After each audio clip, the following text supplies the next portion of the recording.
So I'm gonna try to relate. So if I sometimes I realize things that hit me like, oh my God, if someone would have told me that 5 years ago and I could have understood it then, I wouldn't have had to go through the last 5 years of my life for it to come to me organically.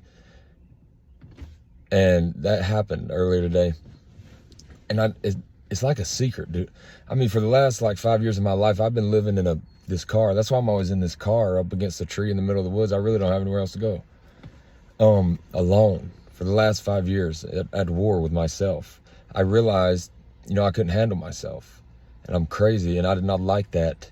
And that's exactly what I've learned to do. And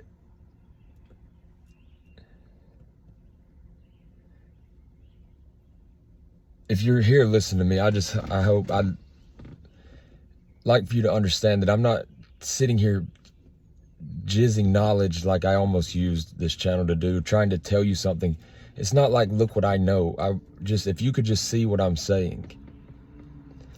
And what I'm about to say, this secret, as far as just a giant shortcut you could take in the progression of yourself as an individual and an understanding of it, that is consciousness. What I'm about to try to explain to you would be like me trying to get you to witness yourself through my eyes, to experience your name in my mind. Right now you do that sympathetically. You experience yourself to me, how I see you, as your best thoughts of what I'm thinking and what I see. Okay, that's not how I see you. And that's why it's so difficult. It would be me trying to actually get you to witness yourself through my eyes. And that's really the exact, tale of this phenomena that is the secret that I'm going to share with you, which is about subjectivity and the idea of subjectivity and what it means to you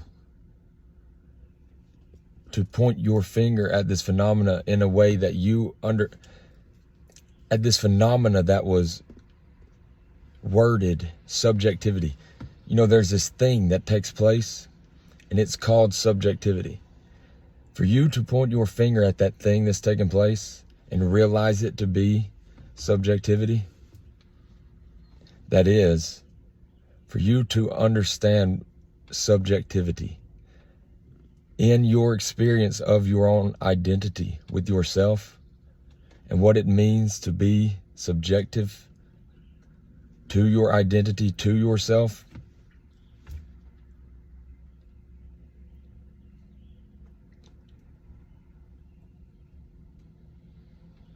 is the shortcut to activating your conscious mind, to becoming conscious. That's all you got to do. Whatever it might take for you to be able to do that could be just heaps of leaps and years of work to put in, especially getting past this idea that you think you know or you think that's what you're doing, to wait and keep that spot and place in your mind open for it to fall into place when it really happens. It pops you out of you realize subjectivity in this way to be yourself, in your subconscious self. You realize your subconscious self as who you were just being subject to, and that's through the lens of the conscious mind. At the moment you realize that your conscious mind becomes activated, it becomes seated, and it's by you. Like I know I didn't take out to search how do I become more conscious. I lost my fucking self.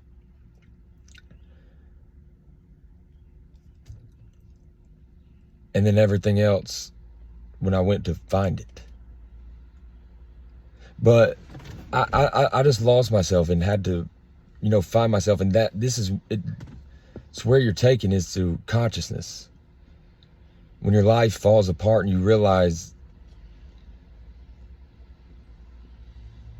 you know, the real life that you are is what was so tied up in thinking it was all that, all of your life circumstances. You know, my life is not my life circumstances.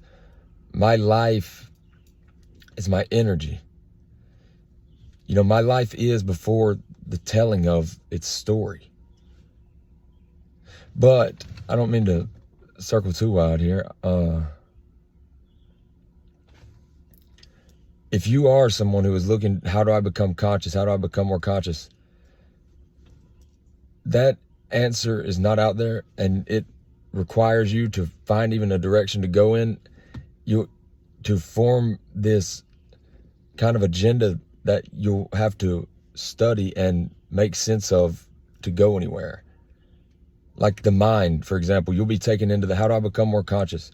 You'll be taken to the mind, but you still got to go and understand what the mind means in your experience of your own to make any real progress towards becoming conscious.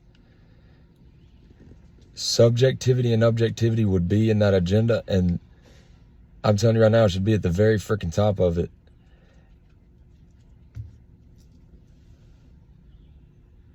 And direct your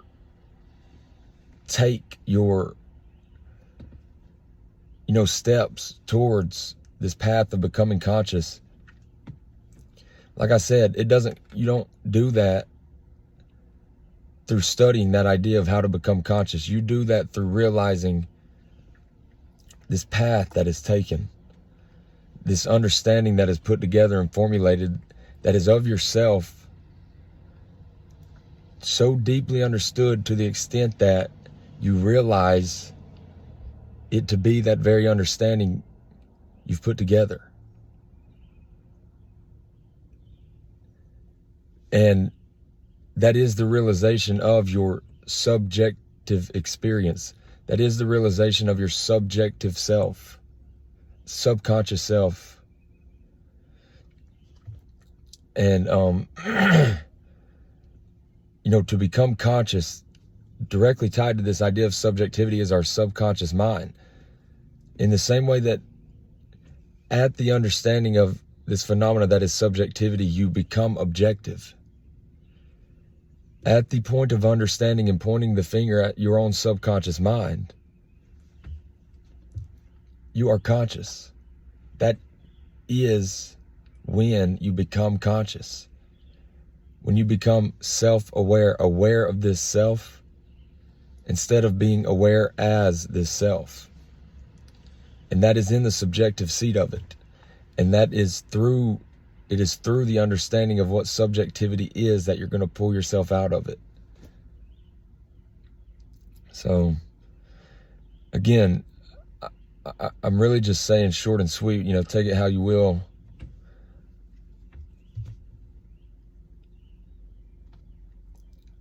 To understand what subjectivity is, not as some definition given to you by Google or psychology class and stuff and philosophy, specifically tied to your identity and your experience, not a definition of it, not examples that you're pointing a finger at where you see it going on in the world, of your identity, of your your idea of who you are. To point a finger at that is the beginning of your life, the activation of your conscious mind, freedom from the self, the harm of the self, and a chance to harness the power it holds. That is, no longer to be as yourself, but to be with yourself. To be able to hop on a fucking stallion, horse, and take yourself where you want to be. Get your hands on the wheel and stop being driven around by this lack of understanding of who the fuck is driving.